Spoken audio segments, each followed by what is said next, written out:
मोहनजोदड़ो परिचय। Indus valley civilisation का महान शहर। मोहनजोदड़ो ब्रॉन्ज आयु की सिंधु इंडस घाटी सभ्यता का एक प्रमुख नगर था, जिसकी स्थापना लगभग 2600 ईसा पूर्व में हुई थी और ये लगभग 1900 ईसा पूर्व के आसपास वीरान हो गया था।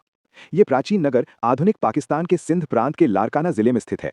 1980 में इसे यूनेस्को का विश्व धरोहर स्थल घोषित किया गया। शहर का नाम मोहनजोदड़ो का अर्थ है मृतकों के टीले। ये नाम स्थानीय भाषा से लिया गया माना जाता है। प्रमुख विशेषताएं। विस्तृत सड़क ग्रिड प्रणाली और नालियों निगल नालों का अत्यंत व्यवस्थित ढांचा। ग्रिड आकृति नगर नियोजन जहां सड़कें सीधी और कोण पर होती थीं।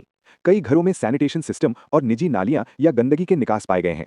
विश्व का प्राचीनतम ग्रेट बाथ यही मिला है। वैज्ञानिक मत और खोज। मोहनजोदड़ो के प्रमुख शोध एवं खोज। पहला, शहरी इंजीनियरिंग और जल प्रबंधन। मोहनजोदड़ो और अन्य सिंधु घाटी शहरों जैसे धौलावीरा, राखीगढ़ी में पाया गया कि जल प्रबंधन और स्टोरेज प्रणाली कम्प्लेक्स स्तर की थी। वहां कुएं, जल भंडारण संरचनाएं और बाथ हाउस थे। ये दर्शाता है कि वे जल उन्नत शहरों में रहते थे। दूसरा, मानव गतिविधियों का विस्तृत प्रमाण।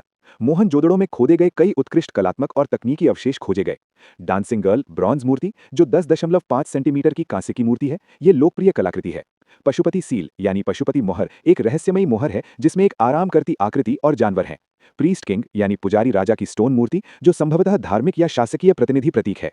कुषाण काल के सिक्कों का ढेर। मोहनजोदड़ो में 2वीं से 5वीं सदी ईस्वी के बीच के सिक्कों का भंडार मिला, जिससे पता चलता है कि यहां उस समय भी बसा हुआ समुदाय था। तीसरा, मोहनजोदड़ो का पतन, नवीन शोध मत। बहुत समय से यह प्रश्न रहा कि मोहनजोदड़ो तथा सिंधु घाटी सभ्यता का पतन क्यों हुआ। नवीन शोध बताते हैं। पहला, माहौल और जलवायु का प्रभाव। हाल ही में वैज्ञानिकों ने जलवायु मॉडल और भूवैज्ञानिक डेटा के आधार पर निष्कर्ष निकाला कि 5000 से 3000 वर्ष पहले लंबे समय तक सूखे और वर्षा में कमी ने सिंधु घाटी सभ्यता के बड़े हिस्सों को प्रभावित किया।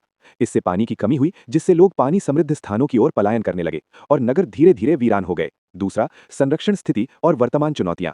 मोहनजोदड़ो सांस्कृतिक धरोहर के रूप में संरक्षित है, लेकिन कई चुनौतियां हैं। दीवारों और संरचनाओं पर नमक, उच्च जल स्तर और जलवायु परिवर्तन का गंभीर प्रभाव है। भारी बारिश जैसे 2022 मानसून ने साइट को नुकसान पहुंचाया, कई दीवारें गिर चुकी हैं।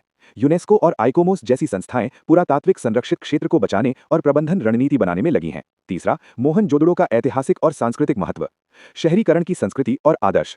मोहनजोदड़ो ने दिखाया कि 5000 वर्ष पहले भी लोग व्यवस्थित नगरीय जीवन, जल प्रबंधन और सार्वजनिक संरचना को अपनाते थे। पट्टिका या सील्स और मानकीकृत माप के प्रमाण बताते हैं कि व्यापार, लेखांकन और प्रशासन अच्छी तरह से विकसित थे। दूसरा, वाणिज्यिक और सांस्कृतिक संपर्क। सिंधु घाटी के लोग दूर दराज के व्यापार नेटवर्क में लगे थे। उदाहरण के लिए लगभग मध्य पूर्व यानी मेसोपोटामिया के साथ व्यापार के प्रमाण मिले हैं। उनकी वस्त्र, मोतियों और धातु कला से पता चलता है कि वे तकनीक में उन्नत थे। तीसरा, रोचक शोध, भाषा और लिपि। इंडस लिपि यानी कि सिंधु लिपि, जो मोहनजोदड़ो सहित कई साइटों पर मिली है, अभी तक पूरी तरह से समझी या पढ़ी नहीं गई है। हाल ही में एक शोध है कि कंप्यूटर विजन के जरिए ये संकेत मिलता है कि ये लिपि संभवतः पूर्वी एशियाई स्क्रिप्टों से भी कुछ समानताएं रखती है। ये एक नया दिशा निर्देश देता है पुरातत्व और भाषा विज्ञान के शोध में। मोहनजोदड़ो आज। मोहनजोदड़ो केवल एक पुरातात्विक स्थल नहीं, बल्कि मानव सभ्यता के शुरुआती शहरी जीवन की जीवित दृष्टि है। इसके अध्ययन से शहरी जीवन के विकास, समाज व्यवस्था और प्रशासन, व्यापार और तकनीकी कुशलता और पर्यावरण मानव संवाद की समझ प्राप्त होती है। ये आज भी नए शोध के लिए प्रोत्साहन बन रहा है और इसकी रक्षा एक आधुनिक चुनौती भी है। ऐसे ही एजुकेशनल और नॉलेज पैक्ड वीडियोस के लिए मिस्टर कंसेप्टरी को अभी सब्सक्राइब करके आप सही इतिहास को आगे बढ़ाने में हमारा साथ देंगे।